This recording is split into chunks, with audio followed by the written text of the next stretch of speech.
Hello students, let us discuss the third type of graph, that is acceleration time graph. If you have not watched my previous video of position time graph and velocity time graph, please watch it and then comes to the acceleration time graph. So what is acceleration time graph?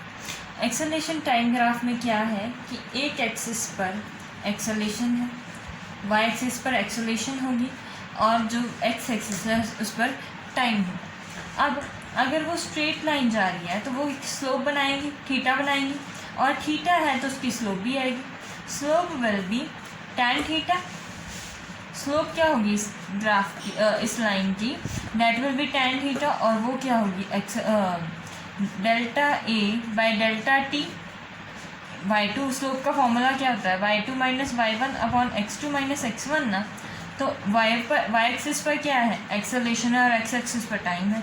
तो change in acceleration upon change in time, तो ये क्या होती है, ये value आती है jerk. इसे हम कहते हैं जर्क, और इसकी यूनिट्स होती हैं मीटर पर सेकेंड क्यूब। ठीक, ये बात आपको समझ में आई। लेकिन हमारे सिलेबस में जहाँ हमारे एंट्रेंस एग्जाम्स में जर्क पर कोई क्वेश्चन नहीं आएगा। ठीक है, नीट में भी जेई में भी जर्क पर कोई क्वेश्चन नहीं आएगा। जो इसके पर क्वेश्चन आता है वो आता है एरिया अंडर द कर्व। अब अगर मान लो कि ये है, ये बारिश हो रही है,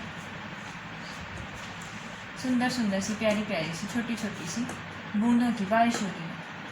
ठीक, ये जो है, ये हमारा जो शेडेड एरिया मैंने अभी ड्रॉ किया है, ये एरिया बन गया है। और जो इसका एरिया है ना, ये area under the acceleration time graph, वो क्या देता है हमें, वेलोसिटी देता है। और ये रिलेशन मैं कैसे कह सकती हूँ कि ये रिलेशन वैलिड है। ये रिलेशन इस तरीके से वैलिड है क्योंकि एक्सेलेरेशन क्या होती है, dv/dt। अगर मैं dt को उधर ले जाऊँ तो ये क्या रिलेशन बनेगा, a dt will give me dv। और इंटीग्रेटिंग बोथ साइड, अगर मैं दोनों साइड्स पर इंटीग्रेशन कर दूँ, तो ये क्या आ जाएगा, a dt will give me dv। इसका मतलब क्या होता है, इंटीग्रेशन हमें क्या बताती है, जब डिफ्रेंसिएशन करते हैं हम dA/dt लिखेंगे हम, तो उसका मीनिंग है स्लोप। और जब हम लिखेंगे a dt is equals to dt, तो इसका मीनिंग क्या होता है, एरिया अंडर द कर्व। ठीक, एरिया अंडर द कर्व हमें क्या देगा, वेलोसिटी देगा, टोटल वेलोसिटी आएगी। लेकिन जो एरिया अंडर द कर्व है वो कौन सा एरिया लेना है, ये वाली लाइन है वो इसके साथ भी बनाएगी और इसके साथ भी बनाएगी। हमेशा एरिया अंडर द कर्व कौन सी लेनी है, टाइम एक्सिस के साथ लेनी है। हमेशा हमेशा हमेशा याद रखना, कोई भी करना है, एक्सेलेरेशन टाइम ग्राफ है, डिस्प्लेसमेंट टाइम ग्राफ है, वेलोसिटी टाइम ग्राफ है, जब भी आप एरिया निकालोगे तो हमेशा टाइम एक्सिस से साथ लोगे। वो हो सकता है कि कुछ भी हो, टाइम एक्सिस इधर भी जा सकती है, इधर भी हो सकती है। अगर मैं इसी क्वेश्चन का ऐसे चेंज कर दूं कि अगर मैं उल्टा कर दूं, यहाँ पर टाइम कर दूं, यहाँ पर एक्सेलरेशन कर दूं, तो एरिया हम ये वाला लेंगे। ठीक, ये बात समझ में आई। हमेशा एरिया कौन सा लेना है, टाइम एक्सिस वाला। ठीक, अगर आप मान लो कि कोई पार्टिकल इस छोटे से वर्ल्ड में, बहुत छोटे से वर्ल्ड में घूम रहा है यूनिफॉर्म वेलोसिटी से। अगर कोई पार्टिकल है वो यूनिफॉर्म वेलोसिटी से मूव कर रहा है, इसका मतलब कि उसकी वेलोसिटी क्या है, कांस्टेंट है, और इसकी एक्सेलरेशन क्या आएगी, एक्सेलरेशन क्या होती है, dv/dt। और अगर v कांस्टेंट है तो उसकी एक्सेलरेशन क्या हो जाएगी, 0। तो इसका ग्राफ कुछ कैसा बनेगा, इसका ग्राफ बनेगा, ये अगर एक्सेलरेशन टाइम ग्राफ है तो इसका ग्राफ कुछ ऐसा बन जाएगा कि हमेशा टाइम के साथ साथ एक्सेलरेशन की वैल्यू क्या रहेगी, हमेशा 0, अगर यूनिफॉर्म वेलोसिटी है। अगर ये यूनिफॉर्म वेलोसिटी है, अगर है यूनिफॉर्मली एक्सेलरेटेड मोशन है, यूनिफॉर्मली एक्सेलरेटेड मोशन है कि उसके पास यूनिफॉर्म एक्सेलरेशन है, तो उसका कर्व कैसी बनेगी, अगर ये एक्सेलरेशन है, ये टाइम t है, तो एक्सेलरेशन यूनिफॉर्मली इंक्रीज कर रही है, यूनिफॉर्म है तो ये आएगी वैल्यू। कि यूनिफॉर्म है, एक्सेलरेशन टाइम के साथ प्रॉपर है, पता है कि 2 मीटर पर सेकेंड स्क्वायर से वो मूव कर रहा है, टाइम जितना भी हो जाएगा वो इसी से मूव करेगा। इसमें एक बात याद रखने वाली है कि अगर वो एक्स एक्सिस से ऊपर वाली है तो वो वैल्यू क्या आएगी, एक्सेलरेशन की वैल्यू आ जाएगी पॉजिटिव। अगर वो नीचे वाली है, यहाँ पर है, तो एक्सेलरेशन की वैल्यू क्या आ जाएगी, नेगेटिव। ये बात आपको याद रखने वाली है। हमने अभी पिछली वीडियोस, जो पिछली पोजीशन टाइम ग्राफ की वीडियो में हमने एक बात डिस्कस की थी कि अगर अपवर्ड कॉन्केव बन रहा था उसमें एसटी ग्राफ में अगर अपवर्ड कॉन्केव बन रहा था तब एक्सेलरेशन पॉजिटिव आई थी, है ना। ये बात हमने तब डिस्कस की है ना। और अगर डाउनवर्ड बन रहा था तो एक्सेलरेशन वहाँ पर हमारी क्या आ रही थी, नेगेटिव। इस पर हमने पूरी डिटेल में डिस्कशन की है। लेकिन अगर एक्सेलरेशन टाइम ग्राफ है तो इसमें ऊपर नीचे का कॉन्सेप्ट ये नहीं आएगा, कॉन्केव नहीं आपने देखना। इसमें सिर्फ यही देखा है कि एक्स एक्सिस के साथ अगर वो ऊपर है, एक्स एक्सिस से ऊपर है तो इसकी वैल्यू पॉजिटिव, अगर वो नीचे है तो उसकी वैल्यू नेगेटिव। ठीक, अब हम इस पर एक क्वेश्चन डिस्कस करते हैं। अगर मान लो कि मुझे एक्सेलरेशन टाइम ग्राफ दिया है, वो कह रहा है एक्सेलरेशन टाइम ग्राफ के बारे में, वो कुछ ऐसी वैल्यूज दे रहा है मुझे कि ऐसा मोशन है कि अब ये वैल्यू मुझे दे रहा है कि वो 10 है, ये 5 है, ये मान लो ये 4 सेकेंड है, ये 6 सेकेंड है और इसकी वैल्यू 5 है। वैसे मुझे वैल्यूज दे रहा है, ये -5 है। ठीक, अब उसने मुझे कहा है कि फाइंड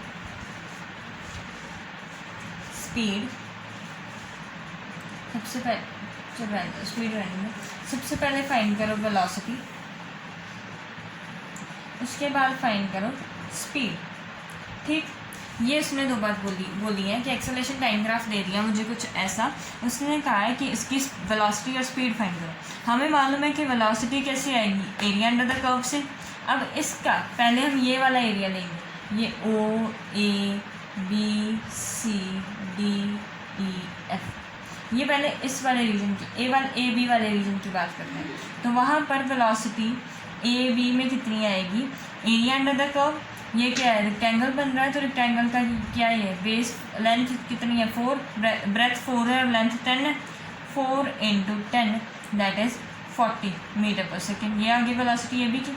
अब वेलोसिटी निकालो DE रीजन में, तो वो भी क्या आएगी, area under the curve, rectangle का एरिया आ जाएगा, वो क्या है 6 -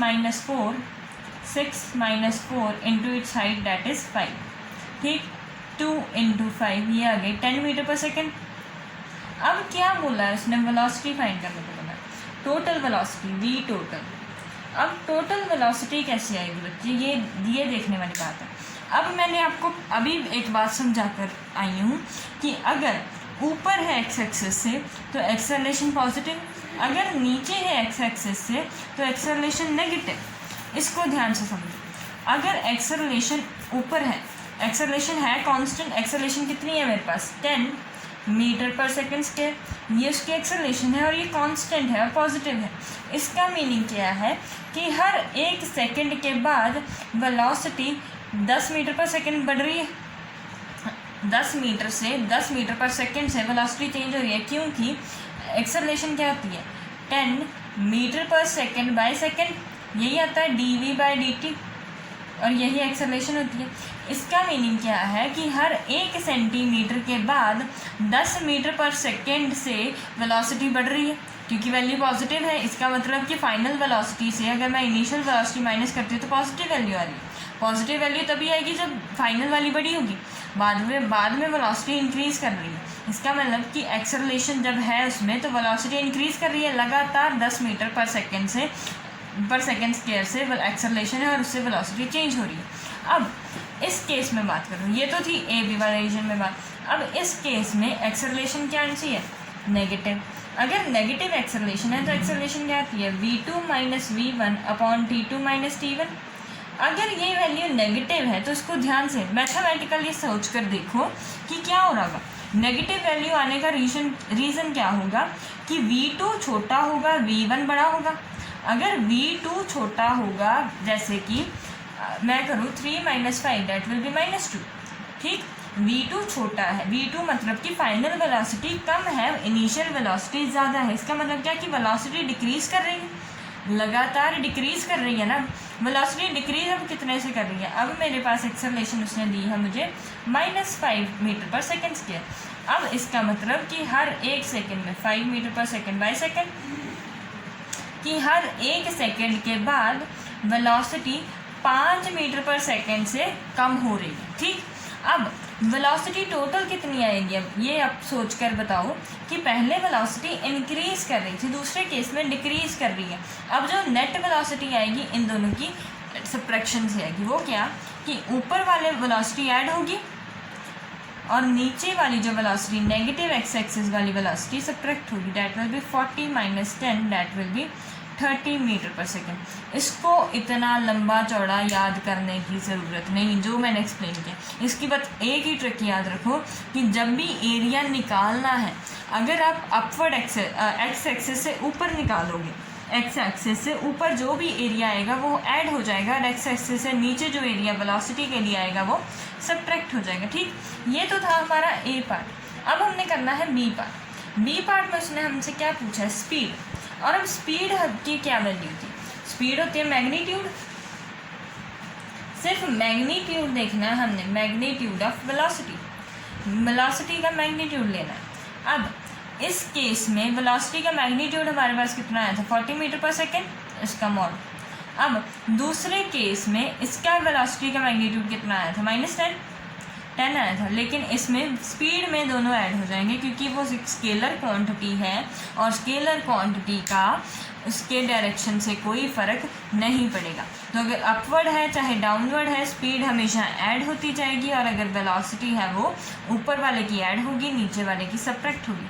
ऐसे क्वेश्चन आपको नीट में आएंगे। ठीक, ऐसे क्वेश्चन इंपॉर्टेंट है एंट्रेंस एग्ज़ाम के पॉइंट ऑफ व्यू से। ऐसे क्वेश्चन बोर्ड्स में कम ही आते हैं लेकिन। So this is all about acceleration time graph. Like the video, please subscribe my channel.